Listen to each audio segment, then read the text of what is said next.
that I think a lot of Pokemon fans need to understand here. There is a level of confidence that Game Freak is providing for Scarlet and Violet. There is a level of accomplishment here, and be it because of the open world that they're finally able to do, be it because of the gameplay aspects, the quality of life, the engine, whatever it is that you want to make the claim for as to why they feel a lot more confident with this game. The fact that there is that level of confidence is what's most prevalent, and that to me makes me feel like this will truly be.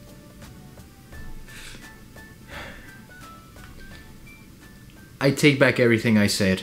Can you believe that Pokemon Scarlet and Violet are finally here? Hell yeah, I am, and man, there's just a lot to talk about in regards to Pokemon Generation 9 as far as you can tell, and if you've already read the title description and the thumbnail for this video, you already know that I am very excited to rip this game to shreds and really tear down everything that went wrong in this game and how it gave me a massive mental and physical toll in terms of dealing with all the crap that it just provided to me in terms of what these games offer.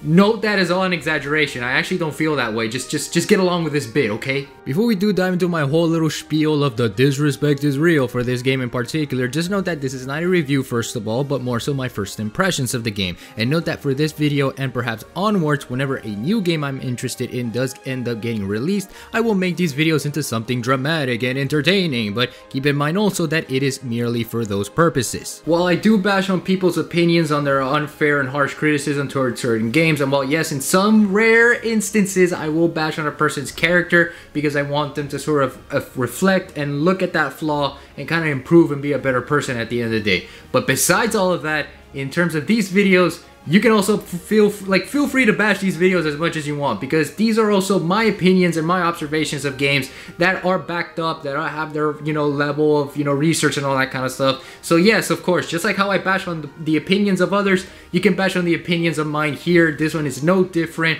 What matters at the end of the day is that we all have a respectful discussion in terms of the games we enjoy, and to just have a proper video game discourse that unfortunately places like Twitter just doesn't allow us to do. That said, unlike my 20-minute rant about video game reviews on Sonic Frontiers and Donkey especially, which if you want to check that out, feel free to do so after this one, for Pokemon Scarlet and Violet in particular here, well, format-wise, things are definitely going to be different. For one, I'm not hammering at the reviews like I did with Sonic Frontiers, because in case you haven't noticed in terms of reviews that I will bring up and show footage for, like IGN and GameSpot and Nintendo Life, they all roughly say the same exact thing. The Pokemon Gen 9 is a step in the right direction in terms of providing a whole new and refreshing take on the formula, but is also an absolute performance glitch fest that honestly needs to be criticized, and criticized badly by everyone playing this game. Hence, the disrespect on the games front is not on the reviews unlike what I've done in the past, but more so on the fact that Game Freak and Pokemon Company in particular massively fumbled the bag so hard with Pokemon Scarlet and Violet here that I cannot lie, it feels very hard and painful for me to say that I'm enjoying this game while at the same time reflecting on it and be like, well, this is utter shit, like what the hell happened here? But first impressions are a must here, and given my playtime so far with Scarlet and Violet, more so Pokemon Violet since that was the version I ended up choosing, I can see that there are a lot of good things that I want to say about this game as a whole. For once, notwithstanding the whole frame rate issue like I already mentioned,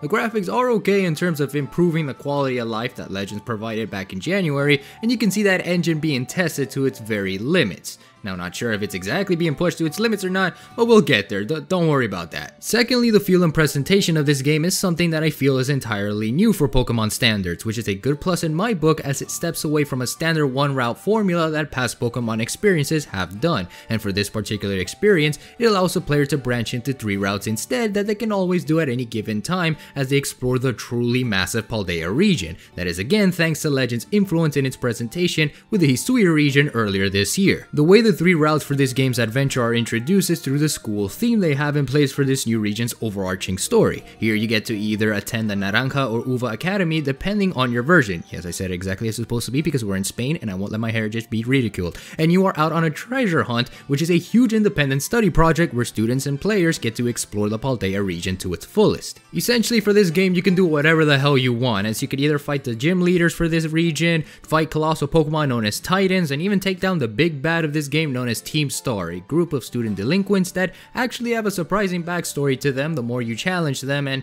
honestly I don't want to go into details until the time for a proper review of this game happens. Now personally, these are the things that I like the most about Scarlet and Violet because it allows that sense of world building and also lore development in terms of how you want to interact and play with the world that is Paldea here. And in me particular, since occasionally when I do play my Pokemon games, I don't know about you guys, I have this feeling of wanting to have my own OC lore. Like, of course I name after my character, but that character is sort of like its own person. Like seriously, I have an entire folder dedicated on my phone about all the adventures that I've had in terms of all the Pokemon games I've experienced, and I have an entire lore that I'm willing to drop on you guys at a certain given point in regards to my Pokemon experience. Am I in the right in doing this? I don't know if I'm alright to doing this. I might be crazy, but hey, crazy is crazy, am I right? Also, hey, the more that I look back at the lore that I built for these Pokemon adventures, the more I hope to see some fan art down the line in case you guys do want to see more of that lore or whatnot. But hey, it's pretty fun. Now, what the hell would I talking about again? Oh yeah, that's right. Game Freak and Pokemon Company are utterly disrespecting Pokemon Scarlet and Violet. Yeah, now I'm back on track and I'm pissed off! Overall, Pokemon Scarlet and Violet are good games in these departments, and with the way the trailers handle those aspects, it's not to say that Pokemon Company and Game Freak actually lied to us outright, but rather that they did try to truly demonstrate a lot of passion Game Freak poured their heart into this time around. But that's honestly about it in terms of its overall goodness and ability to just be a new Pokemon experience, because the rest of the game, however, is exactly and actually what you're already used to hearing for the past few days since its initial release. That what we have here is none other than a hot piece of frame rate glitchy, buggy piece of crap garbage that I cannot lie we can't let Game Freak get away with, nor Pokemon Company praise it, despite the fact that we bought this game because of the deliverance and promise of them having an open world next gen Pokemon experience, while at the same time not really properly fulfilling that promise of an open world Pokemon next gen experience. But then again, they kind of did. There's the intent, the ambition is right there. Game Freak kind of sort of nailed it,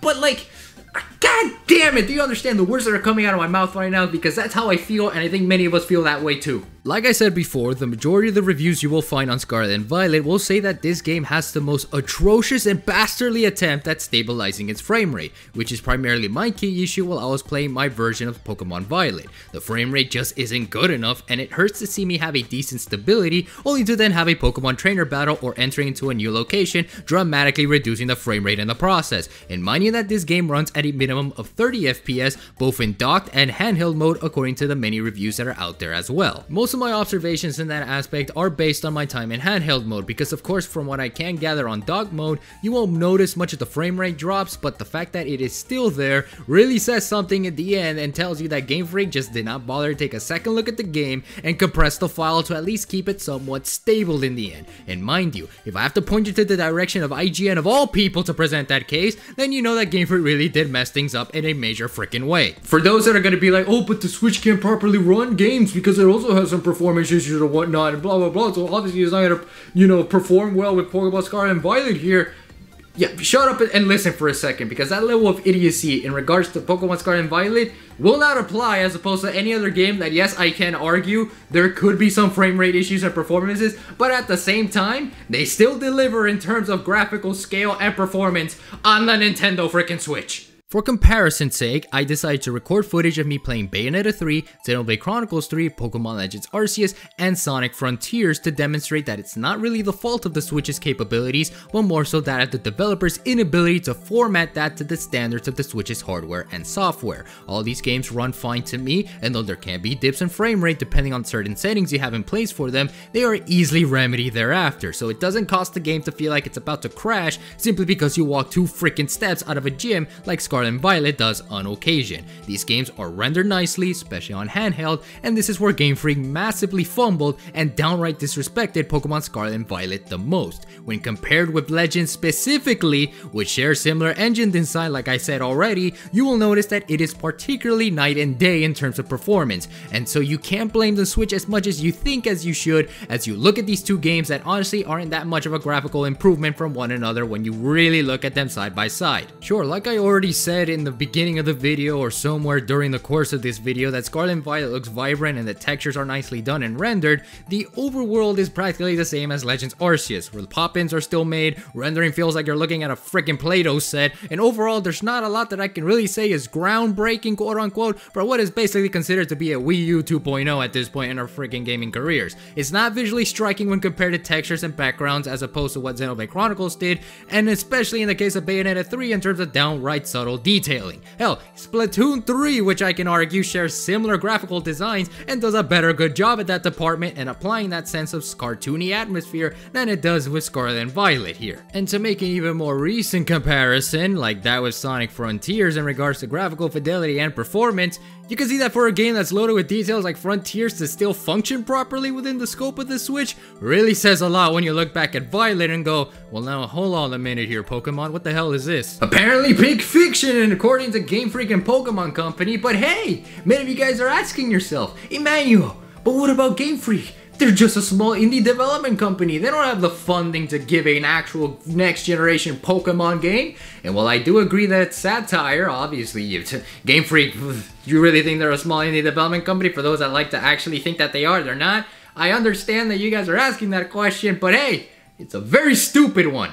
I'll tell you that for free. Yet, despite people saying that at the end of the day, it does shed a massive light into the reality that is the following. Game Freak is being crunched for time in what is now, I can say, yearly releases for Pokemon games. And it sucks to say this, but for many people, including myself, firmly believe this and that Pokemon Company is now at a point where it's trying to beat Disney in terms of how much money they can grab out of their ass in terms of producing mediocrity. And I know I pissed off a lot of Disney fans in me saying this, but because we don't have House of Mouse or Epic Mickey Switch ports now in 2022, you know I'm in the right in saying this. I speak for many people when I say at the end of the day that Pokemon Company is losing its touch on what made their money in the first place. Things with Pokemon Scarlet and Violet just doesn't feel like a step in the right direction, as a bunch of reviews have said at this point in time, when we see that time and time again, Pokemon Company has and will succeed in making millions each and every year with its merchandising and collaborations, the anime series, and the trading card game in particular, but will not have the audacity to even give some money and budgeting to Game Freak in terms of making the games that obviously made Pokemon Company what it is today. A collective group of people producing high-end quality Pokemon content regardless of what the content has to be at the end of the day. These games now need more time than ever before to truly showcase their value as Pokemon games, and it sucks to see that for a title that we all waited so freaking long is being disrespected for the sake of greed, and releasing it when honestly it shouldn't have until a good year or two is what bothers me the most here. There doesn't seem to be something that works properly for many, and I can't blame the fans for speaking out against these issues in the ways they know best. And yeah, don't do that now that I say this part of the script out loud. Please don't. If you have plans on doing it, don't. Please, I'm stopping you right here, right now.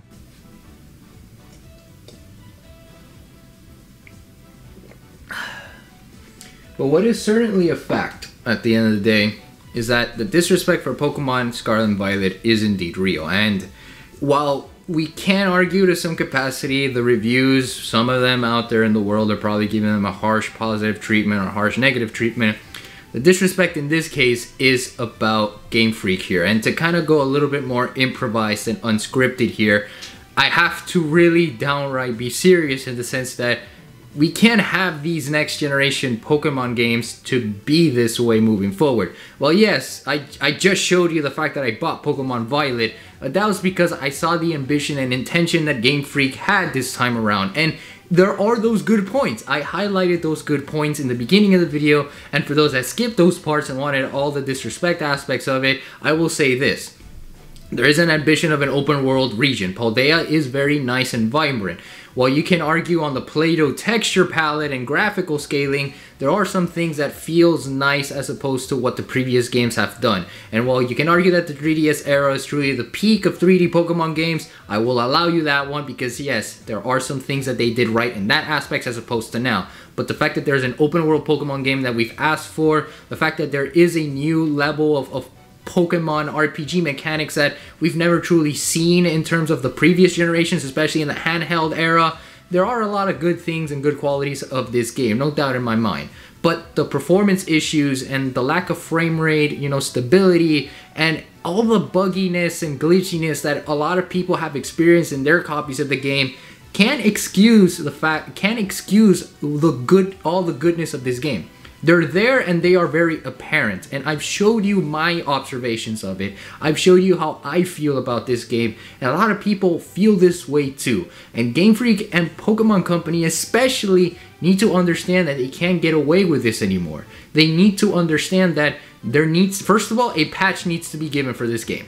100%. I'm surprised they have still yet to give a patch for every glitch and bug and performance issues that this game has provided. If they end up doing it by the time this video is already uploaded, good for them. But if they didn't, that's a major issue because it shows the greed and just lack of responsibility that Game Freak isn't willing to give for these games. Game Freak needs more time than ever before, and Pokemon Company needs to understand that. And in some capacities, it feels downright disrespectful on Game Freak front to say that, hey, the son that I basically created, Pokemon Company, Creatures Incorporated, because they came after Game Freak solidified themselves as a video game company. The fact that Pokemon Company is basically mistreating the father that made them the way they are today, that really says a lot. And I think that analogy might work best in terms of the situation and the disrespect that Pokemon Scarlet and Violet is getting at this very moment in time. And if this isn't a good analogy, then throw one in the comments down below in case this one just wasn't suited for you, I guess. I don't know, but you get my point. But now that we're all coming to a close now, the rest is for you to decide. Throw down your thoughts and observations on Pokemon Scarlet and Violet in the comments down below. Be respectful about it, and if you want to bash my opinion, just try to be funny and creative along the way. Like if you're gonna insult me, just be creative about it, because I want to, you know, I want to have like a chuckle and a laugh, you know, like roast me good in the comments if you don't believe what I say, to, you know, if you don't really if you don't like my opinion or whatever, just come on, just be creative with your insults. But, you know, just again, be respectful, be mindful of people's enjoyment of this game, because I sure as hell enjoy this game despite what I've said about it in this video. And hopefully we'll see if Game Freak actually does listen, because I do feel like there is a sliver of them listening, and I think Pokemon Company might feel the same way too. But we'll have to wait and see, as now the start of this generation has officially begun. So let's see what the next 3 years has in store for us. But now, ending things on a positive note though, thank you guys so much for watching this video. Can't wait to see your thoughts in the comments. Love you all to 120 forever and always. Peace out, take care, and I'll see you all with that next one, alright? So, stay tuned, I guess. I don't know how to end this video. Roll the outro, let's go.